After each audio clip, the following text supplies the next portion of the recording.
Hello. So apparently there was a protest in London today by the EDL and Britain First. And I want to talk a little bit about this because I've just come across an outright lie told by a national newspaper. And it's the second time this week they've got something wrong. And I must admit it's pissed me right off because this is what we don't need. You know, there's been a lot of news this year about fake news.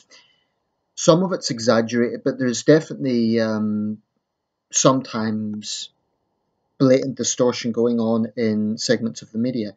Now, this is the headline of the independent newspaper, so-called independent newspaper.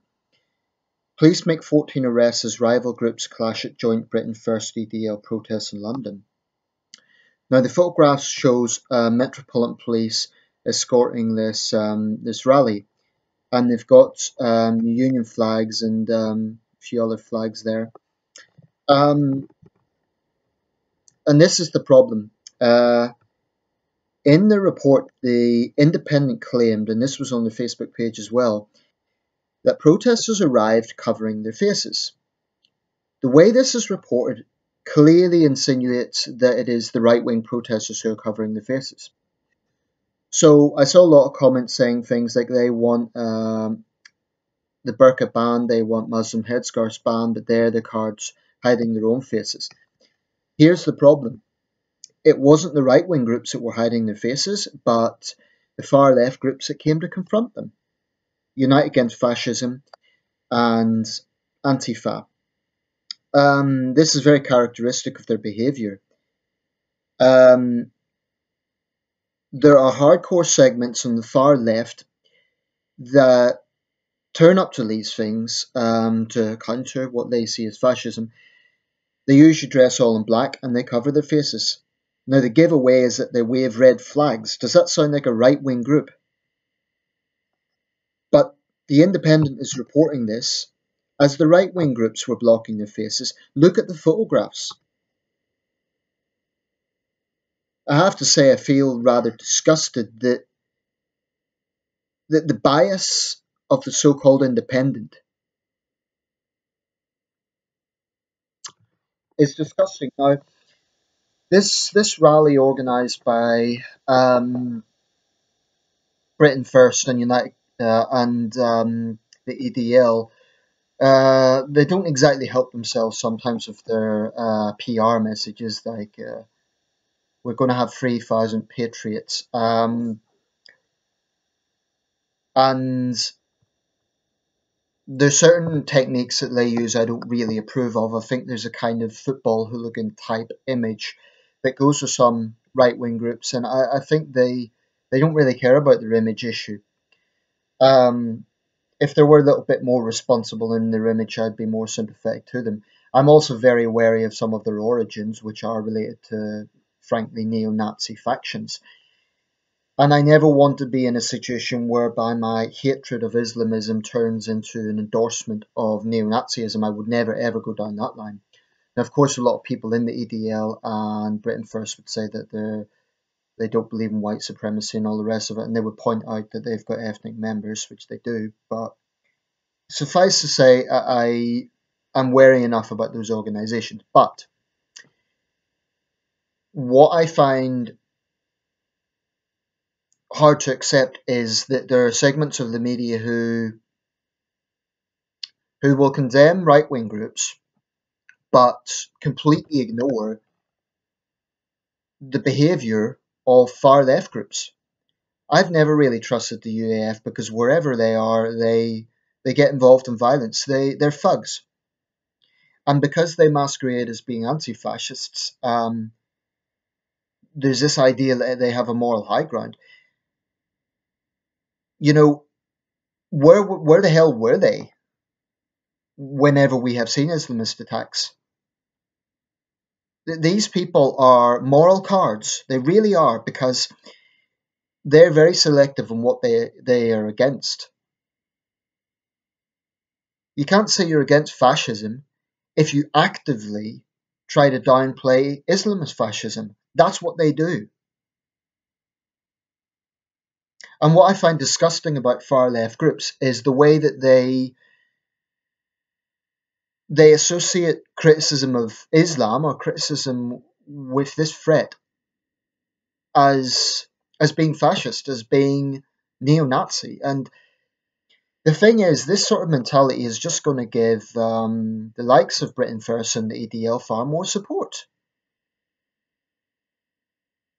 Sally Dabu, UAF Joint Secretary, said, "While the turnout by fascists today was pathetic, it was a lot lower than the 3,000. We must remember the threat they currently pose in Britain is not in numbers, but in their attempt to whip up fear, hatred, division and violence." Well, how about the UAF downplaying Islamism? How about the UAF turning a blind eye to sectarianism within the Muslim community? How about the UAF basically serving as apologists for Islamic fundamentalism? That's what they do. And how do I condone that allegation? Because whenever people do talk about Islamism, and you don't even have to be a member of those groups, the EDL or Britain First, to do this, they immediately get into this mode of you're a racist, you're a bigot. The more I learn about UAF and Unite Against Fascism and same thing, Antifa, I mean, not so long ago there was a representative from Chicago Antifa covering their face like a card, blaming white people, even though he was white himself. You could tell there was enough of even though he was covering his face, you could tell he was a white guy, but he was blaming white people for hating Muslims, ignoring the fact that there are white Muslims. I really do think some of these far left types are the very sort of people who could easily become converts. And from what I've seen, converts are some of the most dangerous individuals. They're some of the most radical individuals. I don't trust converts, to be quite frank. And if they don't like that, then they should address the extremism within Islam. Only today there was a report that said that there was a case in Pakistan with Christian defendants who were going to be sentenced to death for allegedly lynching Muslim men after an attack. But they would have escaped the death penalty if they converted to Islam. I mean, to sort of span out from this a little bit, I do think there has been a long-standing problem with many on the left, not everybody, but there is a contingent on the left that have a very strange love-in with Islam. And this makes little sense when you consider how women are treated in many parts of the Islamic world, when you consider attitudes to gay people, when you consider all these things that you would think contradict traditional left-wing progressive values. So it's an astonishing hypocrisy. And the simple fact is, it is the worst sort of virtue signaling. They endorse this mentality. Put it this way, if Islamists were flag-carrying white supremacists, the left would be against them. But the fact that some of them are dark-skinned and they're from another religion, we can't say anything that would be offending their culture. These people are moral cards, and I have no problem saying that. I have no problem saying that. I have always condemned genuine neo-Nazi behaviour. So, for example, that case in the Midlands a few years ago, the Ukrainian student who stabbed to death an elderly Muslim man, appalling. That was a hate crime. And we shouldn't take our eye off the threat from the far right, but those who only look at the far right, whilst claiming to be against fascism, are rank hypocrites. If United Against Fascism was really against fascism, like all fascism, they would have some consistency. Okay, they would attack hard right groups, but they would also condemn the supremacist mentality of Islamists, and they don't. Why not? Why not? I think that's a legitimate question. I also think politicians should be very careful about associating themselves with so-called anti-fascist groups that in the end prove themselves to be the real fascists, because they want to violently shut down freedom of expression. They do use violence, not just against their right-wing opponents, against the police. I just feel disgusted with their hypocrisy. And they just don't get it. They just don't get that their mentality, their ignorance, ultimately will fuel neo-nationalist groups, which I don't want to see actually. You know, I have no interest in blood and soil nationalism. I'm very wary of it. And, you know, I'm in no rush to join these groups. I am very wary of their background. I'm very wary of some of the individuals in them. I think there's a lot of people who support them who genuinely just have concerns. Tommy Robinson, I don't know what to make of the guy, to be quite honest. On one hand, I think he's brave because anyone who speaks out against Islamic extremism, by definition, is brave. I don't necessarily agree with his approach, and I think one mistake the EDL makes is they polarize those Muslims who do want to take on extremism because they tar all Muslims as one and the same. And you see some of the comments on these forums, they are white supremacists, some of those who support these groups. I mean, they should be far more vocal in saying we will not tolerate white supremacy in our midst. Um, but I just feel utter disgust at the hypocrisy of the left when it comes to extremism. And I left rather strongly worded comments on the independent page because, you know, I would expect that of the tabloids because the tabloids are trash. They're not responsible in what they report. But the Independent is supposed to be a quality newspaper. It's supposed to be slightly more professional. Well, it's not the first time I've felt that far from being independent, it's actually pretty hard left. And if they don't change this, if they don't amend that outright lie, because what they have said is that it's right wingers who were covering the face, it wasn't. The photographs strongly indicate it was anti-fascist protesters because that is what they do. They wear black and they carry red flags. Look at their videos. Look at their history. So I do believe UAF are moral cards.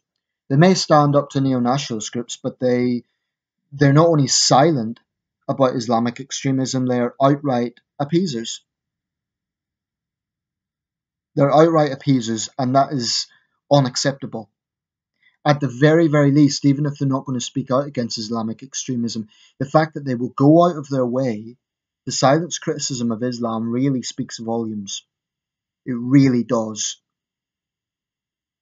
And I honestly, right now, I just feel nothing but disgust and contempt for what they do.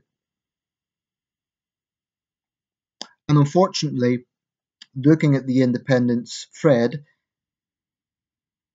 a lot of people are believing this. That's why it's a problem. People are believing a lie.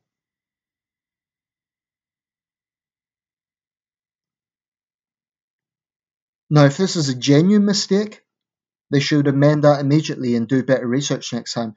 But I don't think it is. I think it's an ideological, deliberate distortion on the part of the Independent because it's a left-wing newspaper with a left-wing agenda, and they need to be held to account.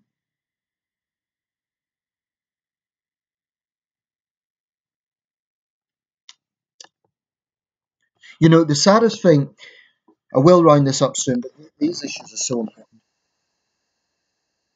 The saddest thing that could happen in this country, in my opinion, is that we get so tied up with not wanting to offend other cultures that we really do surrender to authoritarianism, by which I mean the sort of moves that we've seen recently in Canada and Australia to enact blasphemy legislation. It's no exaggeration, that's what's been happening. And these blithering leftist fools would be okay with it. Of course, if it was Christian blasphemy laws, oh, they'd have views about that. But what I find hard to stomach is their hypocrisy. I try to be consistent. That's why I'm not downplaying where there are problems with neo-nationalists. Like I mentioned, there was the Joe Cox assassination. There was the murder of the elderly Muslim man in Birmingham. So they are capable of violence. One of the most glaring examples was Anders Breivik in Norway. I will never ever endorse that sort of thinking.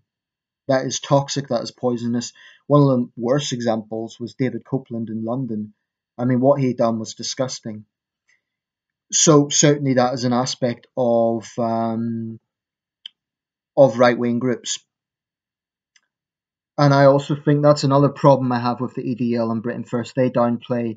I mean, I'm attacking the left for downplaying Islamic extremism, and I stand by that. But you could argue that the EDL and Britain First downplay neo-Nazi extremism. So if they want the image of being seen as not extreme themselves, they need to forcefully and unreservedly condemn that sort of mentality, and not just dismiss it as like fringe cases. I'll leave it there. It's depressing that there's so many piss ignorant people that just can't see what's obvious. Or worse than ignorance is knowingly downplaying something. I'll leave it there. Thanks for watching.